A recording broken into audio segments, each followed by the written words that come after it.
With PS Parihar channel में आपका स्वागत है। आइए शुरू करते हैं और देख लेते हैं कि दैनिक रोजगार समाचार भाग 2 के इस वीडियो में विद्यार्थी जीवन से संबंधित कौन कौन से सूचनाएं हैं।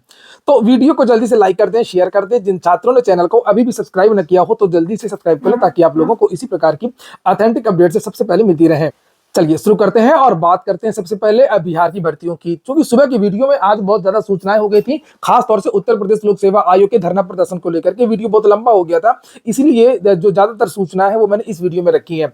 तो यहाँ पर लिखा हुआ सक्षमता परीक्षा परिणाम इसी सप्ताह और एसटीईटी का जो रिजल्ट है वो अगले सप्ताह जारी हो जाएगा। इसको लेकर के आज के समाचार पत्रों में जानकारी दी गई है।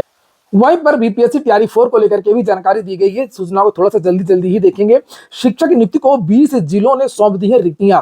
राज्य में चौथे चरण की शिक्षक नियुक्ति को लेकर के 3 और जिलों में रोस्टर क्लियरेंस की कार्रवाई पूरी हो चुकी है और इसके साथ ही रोस्टर क्लियरेंस की कार्रवाई पूरी करने वाले जिलों की संख्या 20 पहुंच गई है। रोस्टर क्लियरेंस के अनुसार संबंधित 20 जिलों से रिक्तियां शिक्षा विभाग को मिल चुकी हैं। शेष 18 जिलों में रोस्टर क्लियरेंस का मामला लंबित है।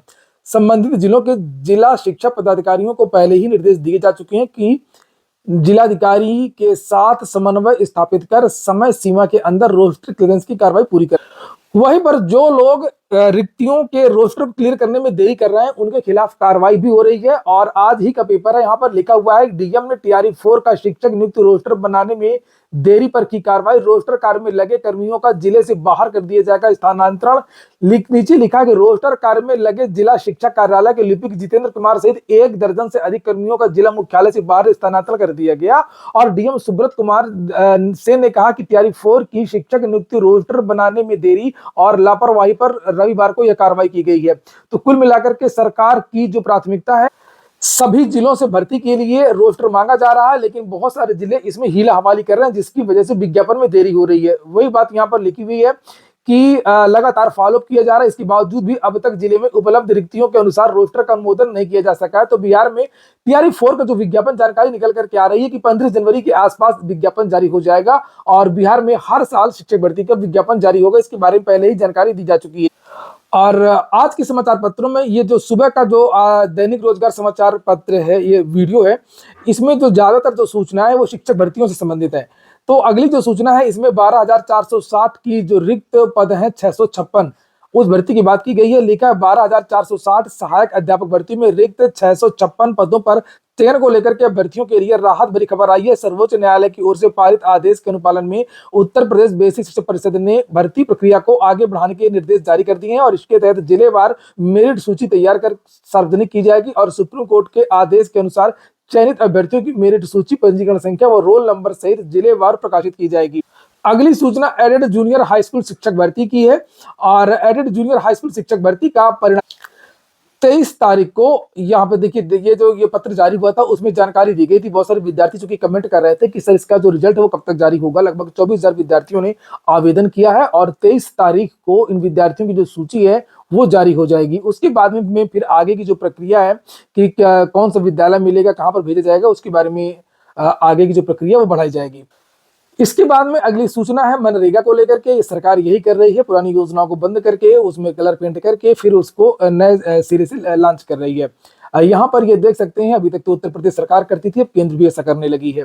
लिखा है नए विधेयक में 125 दिनों के रोजगार का प्रावधान किया गया है। पहले 100 दिन की बात की गई थी नरेगा में, लेकिन मनरेगा को रद्द किया जाएगा और नया कानून लाएगा केंद्र सरकार। महात्मा गांधी राष्ट्रीय ग्रामीण रोजगार गारंटी अधिनियम मनरेगा को निरस्त करके नया कानून बनाने की तैयारी कर रही है। सरकार जल्द ही लोकसभा में नया विधेयक पेश कर सकती है। इसका नाम विकसित भारत रोजगार आजीविका गारंटी मिशन ग्रामीण यानी विकसित भारत जी रामजी विधेयक 2025 होगा। सरकार ने विकसित भारत जी रामजी विधेयक की प्रति लोकसभा के सदस्यों को वितरित कर दी है और सरकार ने लोकसभा की संशोधित कार्यसूची में विधेयक को शामिल किया था, पर विधेयक को पेश नहीं किया गया। माना जा रहा है कि सरकार मंगलवार को यह विधेयक पेश कर सकती है। और विधेयक के उद्देश्यों के कथन में ग्रामीण विकास मंत्री शिवराज सिंह ने कहा कि मनरेगा ने पिछले 20 साल से अधिक समय तक ग्रामीण परिवारों को रोजगार की गारंटी दी है और सामाजिक सुरक्षा की कवरेज और योजनाओं से ग्रामीण इलाकों में बड़ा सामाजिक आर्थिक बदलाव आया है। अब इस योजना को मजबूत करना और जरूरी हो गया है। लिखा है कि इसलिए इसको बदला जा रहा है। सूत्रों के अनुसार लिखा इसमें काफी ज्यादा घोटाले हो रहे थे, इसकी मॉनिटरिंग अच्छी तरीके से नहीं हो पा रही थी और जांच के दौरान पाया गया कि जहां मजदूरों की जरूरत थी वहां मशीनों का इस्तेमाल किया गया। ये बात तो सही है, कई घोटाले हो रहे थे मनरेगा में। अगली सूचना है एलटी ग्रेड में टेट वाले कोर्ट अब कोर्ट केस की। तो उसमें कल नंबर नहीं आ पाया और बहुत जल्द अब इसकी अगली सुनवाई होगी। उम्मीद है कि अब अगली सुनवाई अगले साल ही हो पाएगी, जनवरी के महीने में ही। और ये विद्यार्थी कोर्ट गए, इनकी मांग है कि एलटी ग्रेड में टीटी को अनिवार्य किया जाए। तो कल कुछ नहीं हो पाया। वहीं पर 69,000 शिक्षक भर्ती में आरक्षण को लेकर के एक बहुत बड़ा मैटर है, जिसकी सुनवाई आज सुप्रीम कोर्ट में होनी है। और 69,000 शिक्षक भर्ती में जो पिछड़ा वर्ग के विद्यार्थी हैं, उन्होंने आरोप लगाया था कि आरक्षण का घोटाला हुआ, जिस तरीके से आरक्षण देना चाहिए उस तरीके से आरक्षण नहीं दिया गया। उसके बाद में मामला जो है सिंगल बेंच गया था। सिंगल बेंच ने तो दूसरा आदेश दे दिया। सिंगल बेंच का ये कहना था कि जिन विद्यार्थियों को सुपर टीईटी में लाभ मिला, उन विद्यार्थियों को आरक्षण के दायरे से बाहर किया जाए और नई सूची बनाई जाए। उसके बाद में मामला डबल बेंच चला गया। डबल बेंच ने ओबीसी छात्रों के पक्ष में आदेश दिया। उन्होंने कहा कि नई सूची बनाई जाए, इन विद्यार्थियों को आरक्षण दिया जाए और मूल सूची भी जारी की जाए। फिर मामला चला गया सुप्रीम कोर्ट और सुप्रीम कोर्ट में ये चल रहा है, सुप्रीम कोर्ट से ही डिसाइड होगा। अब मेन बात यह है कि अगर जैसे डबल बेंच ने जो आदेश दिया था, अगर वही बेंच सुप्रीम कोर्ट भी बोलती है कि ओबीसी के छात्रों को मौका दिया जाए, नई सूची बनाई जाए, तो जो पहले से जो चयनित हो गए छात्र, उन छात्रों का क्या होगा, ये एक बड़ा सवाल है।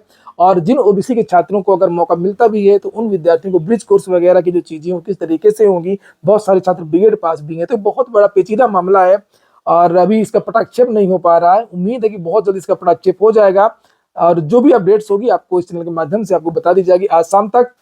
अगली सूचना कुछ और भर्तियों को लेकर के, बीटीएससी ने जारी किया विज्ञापन। 911 पदों पर आवेदन की लास्ट डेट 12 जनवरी है और 18 से 37 के बीच के युवा आवेदन कर सकते हैं। बिहार तकनीकी सेवा आयोग से भी एक वैकेंसी आई है 91 पदों पर, इस पर भी आप लोग आवेदन कर सकते हैं। हरियाणा स्वास्थ्य विभाग से 450 पदों पर मेडिकल ऑफिसर की भर्ती निकली है, इसकी लास्ट डेट 7 जनवरी है। बिहार तकनीकी सेवा से जेई की वैकेंसी आई है 754 पदों पर, लेखाकनिक अभियंता कार्य निरीक्षक के पद भरेंगे। 12 जनवरी तक आवेदन करने का मौका मिलेगा विद्यार्थियों को, तो ये विद्यार्थी आवेदन कर सकते हैं। कौन कौन से पद नीचे यहाँ पर ये उसके बारे में विस्तृत जानकारी दी गई है। जैसे कनीय अभियंता के 70, कार्य निरीक्षक के 493, पंप ऑपरेटर के 191 पदों पर बहाली होगी। यूपीएससी से जो एनडीए और सीडीएस की वैकेंसी चल रही है उसको लेकर के भी जानकारी दी गई है। इसकी लास्ट डेट 30 दिसंबर है। जिन विद्यार्थियों को आवेदन करना हो वो विद्यार्थी आवेदन कर सकते हैं। वेबसाइट है upsconline.nic.in। और प्रतियोगी छात्रों ने कुछ और भी मांगे जोड़ दी हैं। यहाँ पर खासतौर से आप लोग देख सकते हैं